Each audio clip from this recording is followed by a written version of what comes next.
Hello guys, PM classes में आपका स्वागत है। आज मैं टेंस के बारे में पढ़ाऊँगा। टेंस क्या होता है, कितने प्रकार के टेंस होते हैं, उसके बारे में आज मैं पढ़ाऊँगा आप लोगों को। उससे पहले आप पीएम क्लासेस 8181 को सब्सक्राइब कर लीजिए, लाइक कर दीजिए और कमेंट भी करिएगा। तो चलते हैं टेंस पर। टेंस क्या है? टेंस मीन्स होता है काल। काल समय को कहते हैं। ये समय 3 तरह की होती है। एक होती है प्रेजेंट, एक होती है पास्ट, एक होती है फ्यूचर। एक होती है प्रेजेंट, एक होती है पास्ट, एक होती है फ्यूचर। तो प्रेजेंट का मतलब कि प्रेजेंट टेंस। प्रेजेंट टेंस का मतलब कि जो समय या जो घटनाएं आपके आंखों के सामने घटित होती हैं या होती हैं, उसको आप देख सकते हैं, समझ सकते हैं, महसूस कर सकते हैं, उसको हम प्रेजेंट टेंस कहते हैं। क्या कहते हैं? प्रेजेंट टेंस कहते हैं उसको। दूसरा है पास्ट टेंस, मतलब जो समय बीत गया, जो घटनाएं घटित हो चुकी हैं, उसको हम देख चुके हैं, जो समय बीत गया है, उसको हम पास्ट टेंस कहते हैं। क्या कहते हैं? उसको हम पास्ट टेंस, मतलब हिंदी में भूतकाल। भूत माने बीती हुई बात, ठीक है, बीता हुआ समय। तीसरा आता है टेंस का फ्यूचर टेंस। फ्यूचर टेंस का मतलब जो आने वाला समय होता है, जो घटनाएं घटित होने वाली होती हैं, वो कोई निश्चित नहीं है कि घटित होंगी कि नहीं घटित होगी। तो जो आने वाला समय होता है उसको हम कहते हैं भविष्यत काल हिंदी में, या उसको कहते हैं फ्यूचर टेंस। ये तीसरा है फ्यूचर टेंस। तो आपका प्रेजेंट हो गया, पास्ट हो गया, फ्यूचर हो गया। प्रेजेंट टेंस आप जान ही गए हैं, जो घटनाएं आपके सामने होती है, जिसको आप देख रहे हैं, उसको प्रेजेंट। पास्ट का मतलब जो समय बीत गया है, जो घटनाएं बीत गई हैं, घटित हो चुकी हैं। फ्यूचर का मतलब जो आने वाला है। अब हम चलेंगे प्रेजेंट टेंस। प्रेजेंट टेंस के बारे में चलेंगे। प्रेजेंट टेंस कितने प्रकार के होते हैं? तो यहाँ देखिए, प्रेजेंट टेंस 4 प्रकार के होते हैं। जिसको सिंपल लिखा है उसको अपनी भाषा में आप प्रेजेंट इंडेफिनिट टेंस बोल सकते हैं। तो हम पहले को कहेंगे प्रेजेंट इंडेफिनिट टेंस, पहले को प्रेजेंट इंडेफिनिट, दूसरे को प्रेजेंट कंटीन्यूअस टेंस, तीसरे को प्रेजेंट परफेक्ट टेंस, चौथे को प्रेजेंट परफेक्ट कंटीन्यूअस टेंस। ये प्रेजेंट टेंस के 4 भाग हैं। चारों क्या नाम है? Present indefinite, present continuous, present perfect, present perfect continuous.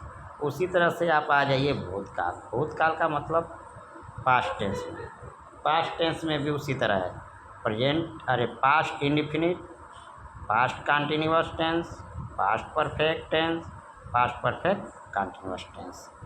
ठीक उसी तरह से इसमें भी है, बस पास्ट फ्यूचर लगा देना। इसके आगे लगा देंगे future indefinite tense, future continuous tense, future perfect tense, future perfect continuous tense.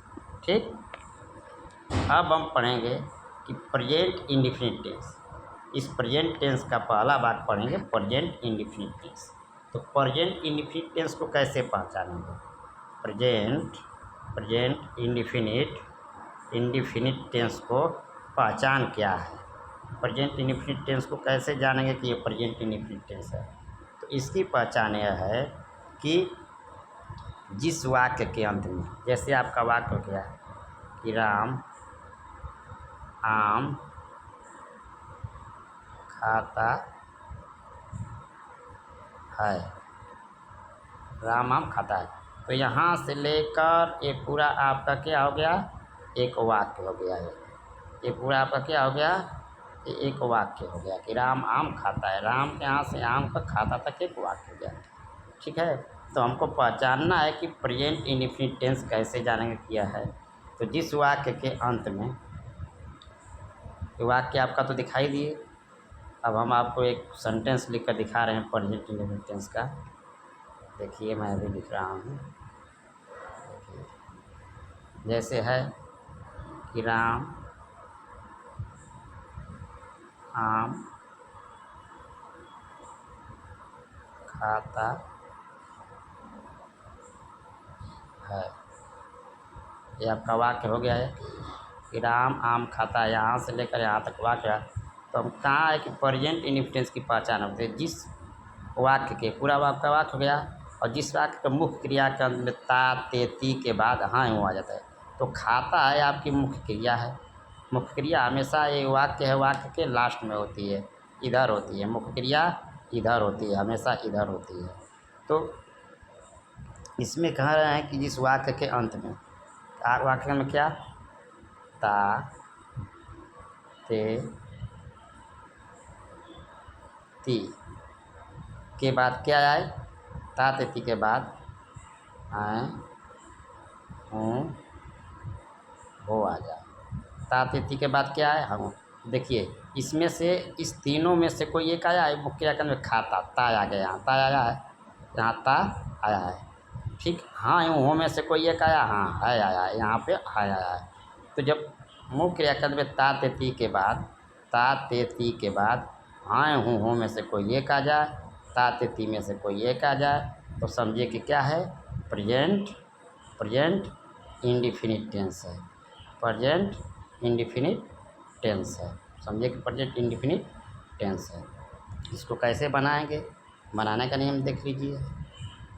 Present indefinite tense के बनाने का नियम क्या है, तो पहचान आप जाने, कैसे जानेंगे कि प्रेजेंट इंडिफिनिट टेंस है। बनाने का नियम है, सबसे पहले क्या लिखते हैं, सबसे पहले हम लिखेंगे कर्ता। क्या लिखेंगे, कर्ता। इसको आप क्या कहते हैं, सब्जेक्ट कहते हैं। इसके बाद क्या लिखेंगे, वर्ब की फर्स्ट फॉर्म लिखेंगे। इसके बाद क्या लिखेंगे, यस या ई यस लिखेंगे। ठीक, इसके बाद क्या लिखेंगे, इसके बाद क्या लिखेंगे, यस यस के बाद क्या लिखेंगे, ऑब्जेक्ट लिखेंगे, कर्म लिखेंगे जिसको बोलते हैं। इसके बाद क्या लिखेंगे, अदर लिखेंगे, अदर लिखेंगे। ठीक, इतनी बात समझ में आ गई। रूल्स क्या है, नियम क्या है आपका, नियम यह है कि सबसे पहले सब्जेक्ट लिखेंगे, इसके बाद वर्ब की फर्स्ट फॉर्म लिखेंगे, इसके बाद वर्ब में यस या ई यस जोड़ देंगे, इसके बाद ऑब्जेक्ट कर्म लिखेंगे, इसके बाद अदर का मतलब जो वाक्य में अन्य चीज़ दिया है उसको लिखेंगे। ठीक है, अब एक जैसे हम आपको दिखा रहा हूँ, एक दिखा रहा हूँ आपको। जैसे देख दिए थे कि राम आम खाता है, दिए थे क्या कि राम आम खाता है, दिखा दे रहा हूँ, राम आम खाता है, राम आम खाता, यही आपका पूरा वाक्य था। तो हम कहे थे कि सबसे पहले सब्जेक्ट लिखते हैं। क्या लिखते हैं, सबसे पहले सब्जेक्ट। इसमें सब्जेक्ट कौन है, इस पूरा यहाँ से यहाँ तक, राम के यहाँ से लेकर यहाँ से लेकर यहाँ से और यहाँ तक में सब्जेक्ट कौन है, यहाँ तक में राम सब्जेक्ट है। कौन सब्जेक्ट है, राम सब्जेक्ट का मतलब जिस वाक्य में, इस वाक्य में यहाँ से यहाँ तक आपका वाक्य हो गया, पूरा वाक्य हो गया, तो जिसके द्वारा इस वाक्य में कार्य होता है वही सब्जेक्ट आता है। कौन इसमें काम कर रहा है, खाता है, खाने का काम कौन कर रहा है, राम कर रहा है। तो ये राम आपका क्या हो जाएगा, सब्जेक्ट हो जाएगा। ठीक, इसके बाद मुख्य क्रिया कौन होगी, खाता। राम के द्वारा कौन सा काम हो रहा है, राम जो कर रहा है, कर्ता के द्वारा सब्जेक्ट जो कार्य किया जाता है वही मुख्य क्रिया होती है। तो सब्जेक्ट क्या कर रहा है, राम क्या कर रहा है, कर्ता राम है, तो क्या कर रहा है, खाने का काम कर रहा है। तो एक खाता है आपका क्या हो गई, मेन वर्ब हो गई। क्या हो गई, मेन वर्ब हो गई। ये क्या हो गई, ये मेन वर्ब हो गई। ठीक, अब देखिए इसमें आम जो बचा है किसको खाता है, आम। आम जो आपका हो गया ये ऑब्जेक्ट हो गया। क्या हो गया, ऑब्जेक्ट हो गया। तो नियम के अनुसार कर लेंगे। नियम आपका क्या कह रहा है, नियम यही कह रहा है, नियम यही कह रहा है कि सबसे पहले हम क्या लिखेंगे, सबसे पहले हम सब्जेक्ट लिखते हैं। क्या कह रहा है, सबसे पहले हम सब्जेक्ट लिखते हैं, इसके बाद वर्ब लिखते हैं, इसके बाद यस या ई यस लिखते हैं, इसके बाद क्या लिखते हैं, ऑब्जेक्ट लिखते हैं, ऑब्जेक्ट। ठीक ना, इसके बाद ऑब्जेक्ट, इसके बाद अदर लिखते हैं, अदर। तो हमको आप सब्जेक्ट, इसमें सबसे पहले सब्जेक्ट कौन है, राम सब्जेक्ट है। वर्ब कौन है? खाता है वर्ब है। देखिए एक मिनट, खाता है वर्ब है, ठीक है। इसके बाद इस वर्ब में जो अंग्रेजी का वर्ब का मीनिंग होगी उसमें हम यस या यस जोड़ देते हैं।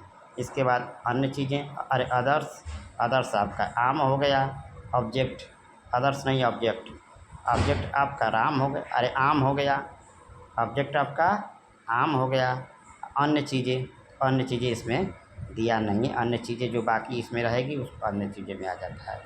तो अब हम इसको बना कर दिखा रहे हैं, राम आम खाता है उसको बनाकर हम दिखा रहे हैं, सेंटेंस में दिया अभी दिखा रहे हैं। एक मिनट साफ कर ले दीजिए। दिया है राम आम खाता है। तो हमको सबसे पहले क्या लिखना था?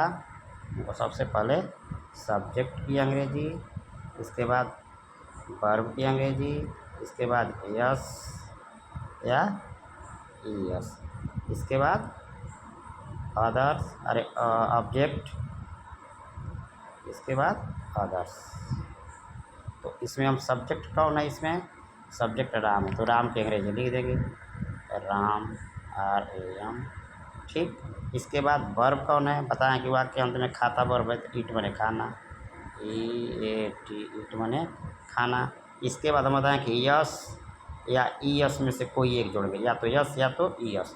तो हम कहें कि यस और ES में से कौन जोड़ेंगे? तो देखिए, जब अंग्रेजी के वर्ब की अंतिम अक्षर, जैसे टी दिया है तो अंतिम अक्षर ईट में टी दिया है ना वर्ब में, तो टी की अंग्रेजी की अंतिम अक्षर O हो, CH हो, SH हो या SS हो, ठीक ना, जितना हो अंग्रेजी की अंतिम अक्षर लास्ट में ईट में, जो ईट के जगह पर O आ जाए, टी की जगह पर CH आ जाए, ईट में टी की जगह SH आ जाए, टी के जगह पर SS आ जाए, टी के जगह पर O आ जाए, तो हम यस जोड़ देते हैं। क्या जोड़ते हैं? यस जोड़ देते हैं। नहीं, ये सब आ जाएगा तो ES जोड़ देते हैं, ES जोड़ देते हैं। अगर ये सब नहीं आए तो ES न जोड़ करके, ES नहीं जोड़ करके हम क्या जोड़ेंगे? ES न जोड़ करके हम क्या जोड़ेंगे? केवल यस जोड़ देंगे। अगर ये सब नहीं आए तब, ये सब अगर नहीं आए, ये सब OCH SS SS ये सब नहीं आए तो हम क्या जोड़ेंगे? केवल यस जोड़ेंगे। अगर यह आ जाते हैं तो हम ES जोड़ देंगे, ठीक है। तो यहाँ पर इसमें से कोई नहीं है, OCH SS में से कोई नहीं है, तो हम यहाँ क्या जोड़ेंगे? केवल इसमें यस जोड़ देंगे, ठीक। अब क्या बचा है? यस में से हम लिख ही लिए, यहाँ पे यस और ES में से हम यस जोड़ ही दिए। अब हमको ऑब्जेक्ट इसमें कौन है? आम है, मैंगो है, तो उसकी अंग्रेजी लिखेंगे MANGO, अंग्रेजी लिख लेंगे उसकी MANGO, मैंगो, ठीक। अब हाँ ही के नहीं लिख दें तो ये आपका सेंटेंस बनकर तैयार हो गया। राम आम खाता है, इसका अंग्रेजी में होगा राम ईट्स मैंगो, ठीक है। इसी तरह से और अनुवाद आप बना सकते, यही इसका रूल्स हैं, नियम है प्रेजेंट इंडेफिनिट पे। इसको सिंपल का कौन है? सिंपल का प्रेजेंट इंडेफिनिट टेंस का क्या है? ये प्रेजेंट इंडेफिनिट टेंस का ये क्या है? प्रेजेंट इंडेफिनिट टेंस का सिंपल वाक्य। कौन सा वाक्य है? प्रेजेंट इंडेफिनिट टेंस का क्या है? सिंपल सेंटेंस है। क्या है? सिंपल सेंटेंस है ये, सिंपल सेंटेंस है ये, ठीक हो गया।